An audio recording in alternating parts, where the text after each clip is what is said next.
Labą dieną. Pas draugą Pacevičių. Galima. Susitarėm, galima? O nežinot kur? Čia vat administracijos šitas medinės durys. Ar čia viršininkė? Čia iš televizijos jūs kviečia. Ne, ten visą grupę. Sakė, negali, laikė šiuo momentu. Nu, aš jie žinau, gamybinį sako dabar. Kauno audinių apdailos gamybos vadovė technikos kandidatė Elvyra Marcinkoninė sutikome jaunimo pramoginių šokių festivalyje Druskininkų žiema. Jie atidžiai sekė 3 numerį pažymėtą porą Šoko sūnus.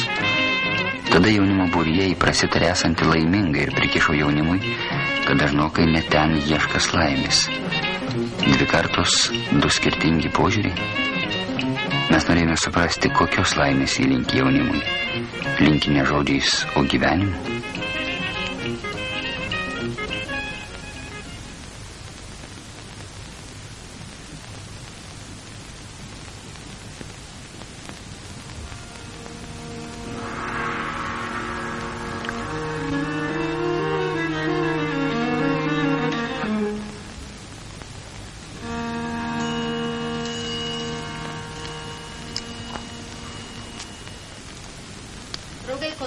Kontrolė, dar kartą kontrolė. Kiekvienam bare pratinkim žmonės prie tvarkos, pratinkim žmonės prie technikinės drausmės žiūrėjimo. Daiva, tau visą laiką priekaištas buvo ir yra. Laboratorijai dar irgi per mažai. Šito kregždė pasirodė, tikrinot, žiūrėjot, labai viskas gerai, dabar vėl taip apsiraminom. Va. Patys matom, kad tokie nublūkę gabalai, juos prašom imtis ir juos kažkur norit pardavinėti. Niekas nenori gerus žiūrėti, o jau tokius tai iš viso. Jeigu vakar taip rimtai kalbėti kokybę, šiandien šlapi gabalai išleisti. Nu, tai reiškia, kitaip pamena nepraneša, tiesiog man irgi informuo, kokios pamainos tie gabalai buvo. Dabar aš dar noriu paskutinį dar pasakyti dėl kregždės, draugai. Aš dar kartą visas tarnybas prašau, specialiai eidama per cechą, užeisiu pas eilinius žmonės, pas pamėsius. Ar jie žino, kad kregždė mūsų maitintoja? Ar jie žino ar nežino? Mes dabar prašau agitaciją pamatyti. Ketvirčio pabaiga kaip tyčia lydima gamybinių nesklandumų gerokai trikdė mūsų bendravimą. Laimiai laisvesnė buvo Marcinkoninės mokinė inžinierė Danutė. Beje, vienintelė jaunimo atstovė tame gamybinėme susirinkime. Va, kaip tik tai pas mus pastebėjai, kad visur kažkaip dabar, visur dar toks pagyvenęs amžius. Ir aš sakyčiau, kažkaip man irgi net keista visą laiką. Mažai jaunų veidų. Pas mus, gal pasikeis kažkoks tai laikotarpis. Dabar pereinamas toks laikotarpis. Visi ne čia pagrindė visi ruošiasi į tą pensiją, viską. Ir mes kaip pakaita kažkokia tai ateisim į tą gamyklą, bet jau būsim ir būdai įpratę. Jeigu bus geros kokybės, tai jokio vargo. Tai visien kažkaip tai pasakyti, kad žmogus dirba ir sakyti, kad jau tu dabar nebereikalingas, aš skaitau, negalima. Taip, kad nesvarbu, kad jo amžius būna pensijos ir ten jau virš pensijos, bet visiems tai širdis išlieka jauna, įgūdžių daug, ir tos patirties daug. Bet kregždė žiūrėkim, ką užsakom ir tiesiog kiekvieną dalyką sekim, sulaikykim, nutraukim, permargykim, kad tik jie būtų gražus, kad tik jie būtų žavus. Kregždė yra vienintelis artikulas, tą kryptį mes turime eiti su desonatoriais ir su planais. Birutė, pradedant dailininkais, pradedant koloristės, pradedant laboratoriją. Jau kregždė šefuokim visi kiekvienam, kad jaustųsi meilė tam artikului. Taip, kad žiūrėk iš tą klausimą. Viskas. Mano dar jūsų ryškus sustatė svarą. Ir visai, skid dėmesį rūgštėjus, kaba ant virvelės. Nu, man visko, jie, kad jau nori pasakyti, kad nežėjo, savo tiksliai, jau, vismo, kad jis padirko, padirkokia, šeširista, kad ne.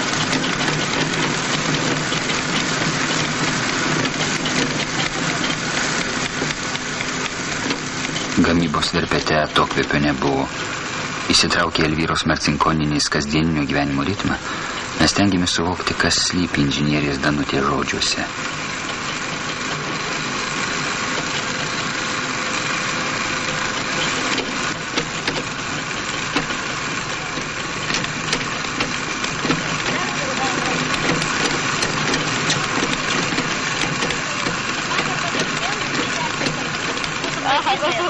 Mūsų maitintoja, mėly draugai, mūsų maitintoja Donelė valgo tokią kregždę.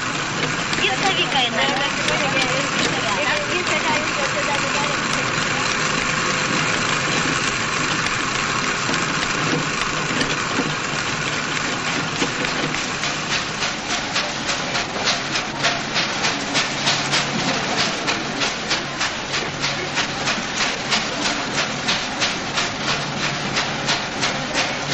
Iš viso, kas liečia asortimentą, tai mūsų įmonė įrodė, kad ne viską lemia geriausiai įrengimai, dideli gamybiniai plotai ir taip toliau. Mes irgi vieni iš mažiausių įmonėlių, po mūsų dar trupučiuką didesnis, bet Rygos fabrikas, Rygas Audums. Ir taip pat jau mes pagal asortimentą jau skaitomės taip vieni iš geriausių. Pas mus labai daug yra labai pastovus kadrai. Kaip žinot, pas mus, pavyzdžiui, lengvosios pramonės respublikinis amžiaus vidurkis yra aukščiausias. Pavyzdžiui, pas mus 30 metų stažas, tai taip jau nėra didelis.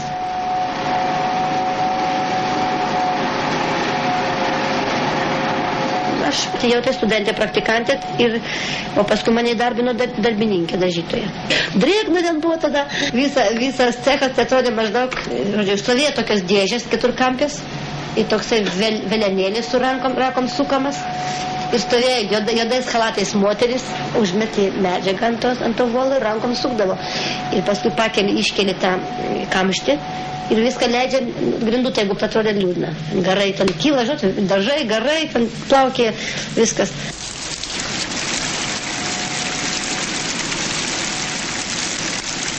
Tai buvo, o šiandien?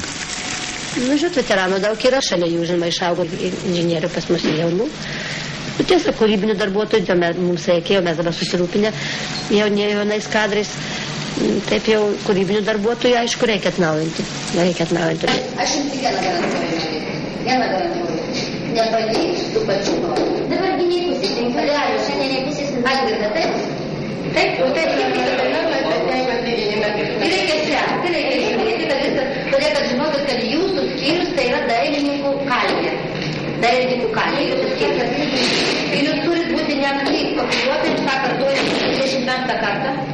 Aš 100 kartą kartuoju, pas jūs čia turi būti pavadintis kūrybiniai darbuotojai, nors jūs esate darbininkai, skaitos darbininkų etatė, jūsų darbas yra kūrybinis čia.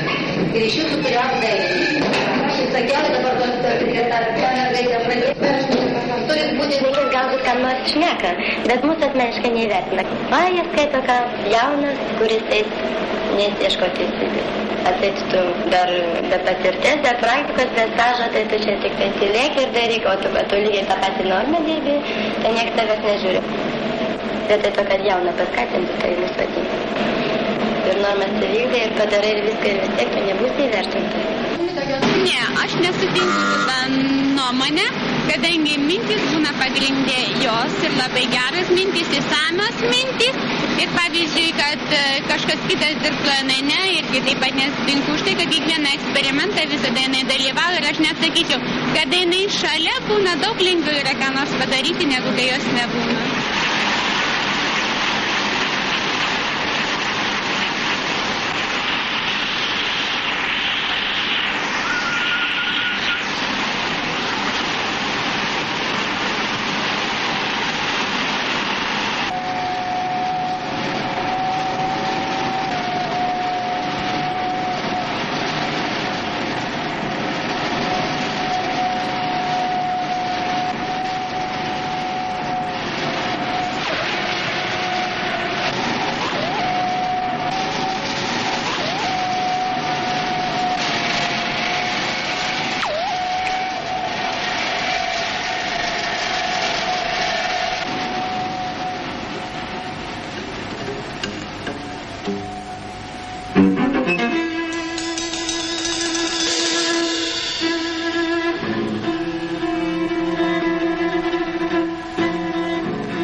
Kas čia ūžia?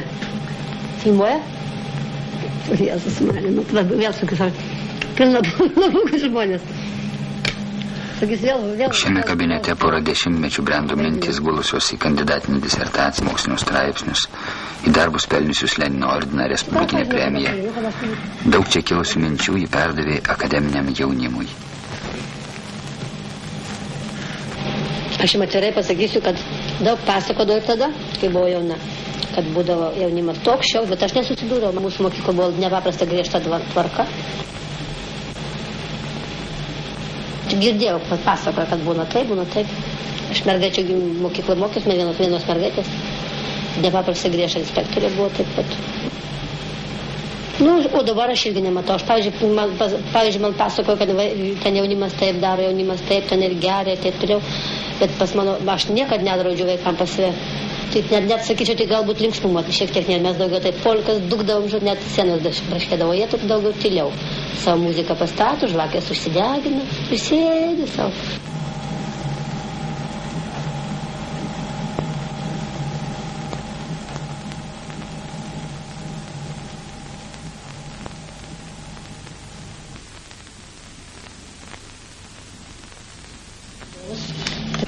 Ir aš pavyzdžiui, asmeniškai tai stoviu jaunimo pusėje.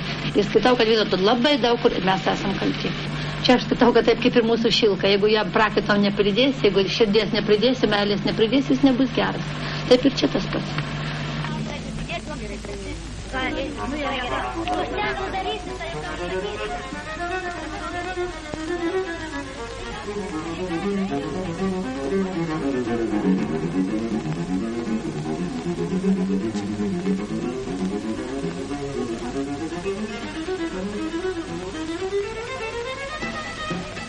Apsiimam viską padaryti. Mes apsiimam viską, gaminti, ko norit. Prašomės, jeigu sakyt tamsių, kiek norit, viską atsižvelgsim Respublikai. Mes už Respublikos ribų ne viską sugebam, bet Respublikai viską gaminsim, kokiu tik pageidavimu. Buvo pirmas pageidavimas, mes visą išpildėm 100%. Ta vat pilka jį gal ir madinga, bet vis dėlto aš nežinau, tegul prekybinės organizacijos pasižiūri. Aš siūlau, kad tamsiai mėlyną rašyti, tamsiai mėlyną. Bet va tą vat jūs mėlyną rodyti. Ne, tą neduosim. Gerai. Kokį prašyti fondų? Vienu žodžiu, kitiem metam mes labai reklamuojam šitą artikulą, labai geras. Prašykit kitais metais daug fondų. Todėl, kad tikrai 78 metų. Dabar mes stengiamės labai gerai jos apiforminti, higieniški. Precidato nenori, kadangi labai blogai nešioja. Vasara labai tvanku. O čia higieninės savybės visos mes labai propaguojam jį. Prašykit Respubliką, labai gerai apiforminam. Gal šitą daryti? Nu taip pasakykit. Visai naujai forminam. Higieniškas apiforminam. Pasirašykit to naujo ant rato fono tom gėlėm. Tai visiškai naujas dalykas, jeigu jau pasirašykit. Koloristika 10.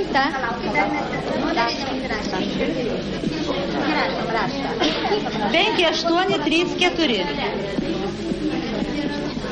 Gabalai ir stendė yra. 10. O tenais prašom. 17. Įpratome matyti ją tokią, kupiną jaunatviškos energijos. Gal tai ir yra Elvyros Marcinkoninės laimė, toje kasdieninėje kovoje su įvairiausiomis kliūtimis būti nugalėtoje ir visad jaustis reikalinga.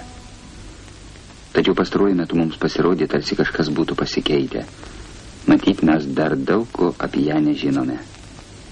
O rytoj išvažiuos į sąjunginį 16 profsąjungų suvažiavimą ir mes daugiau nebesusitiksime. O, tėvas jūsų pavardas, laužamas mane. Ką? Mes patys neseniai grįžome iš mugės. O, bet kodėl jūs taip lempas?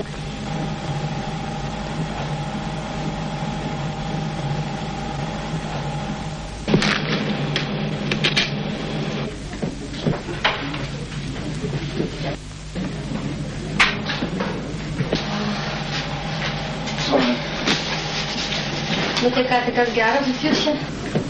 Studentai buvo atėję. Paskui apdailos inžinieriai ilgai čia dėl jūsų ginčijosi. Sakė paskambinti. Belaukdami perklausėm visus mūsų pokalbių įrašus. Nu ką, blogai? Ne, bet dar norim papildomai kai ko jūsų paklausyti.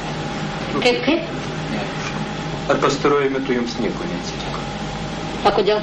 Čia kaip tik ir ginčijosi, nes fabrike žmonės stebisi, kad jūs pasidarėt kažkokią nebetą. Eikit jūs. Sako, kad gal mes, žodžiu, kad mūsų kamera besikiodama iš paskos jūs išvargino. Bet aš net nematau, kada jūs ten darot.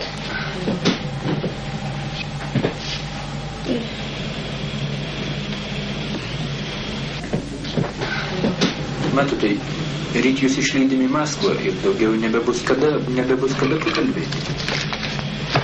Vargšai jūs man, tai jūsų labai gaila. Tikrai. O gal tikrai mes jums pasirodėm per daug nekantrus ir jūs nuvargino?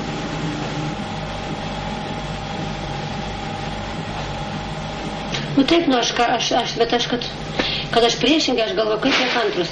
Aš einu, nieko nesustoju, pasižiūriu, nieko nešokiu, vėl einu. Ten paskui, aš nežinau. Atvirai kalba, tai man taip tiesiog visi pastebėjo, kad man taip gavosi. Nu nežinau, aš pasakysiu, aš pati nežinau, jums bus tokių nu nežinau, aš bandysiu, nežinau, kaip čia taip, nenoriu negalvoti apie tai, į vakarą, kai pakalbėsim. Tik vėlai vakare, kai nustojo ūžti kamerą ir užgeso šviesos, Marcinkonienė mums prisipažino. Jūs gal ir labai nustepsit, bet aš palieku kaunaudinius. Tada laimingas žmogus, kada jis yra reikalingas. Tiesiog savanoriškai perinu dirbti. Man asmeniškai, žinoma, lengvesnį, grinai kūrybinį. Administracinis darbas man atkris. Aš, pavyzdžiui, asmeniškai nejaučiu, kad aš buvau nereikalinga savo įmoniai. Bet vis dėlto skaitau, kad ir siūlau vyresniems žmonėms nelaukt, kol jau bus nereikalingi. Bet suras savo darbą malonų, įdomų, tokį, kuris yra ir pagal jėgas. Na ir duoda galimybių jauniems pasireikšti.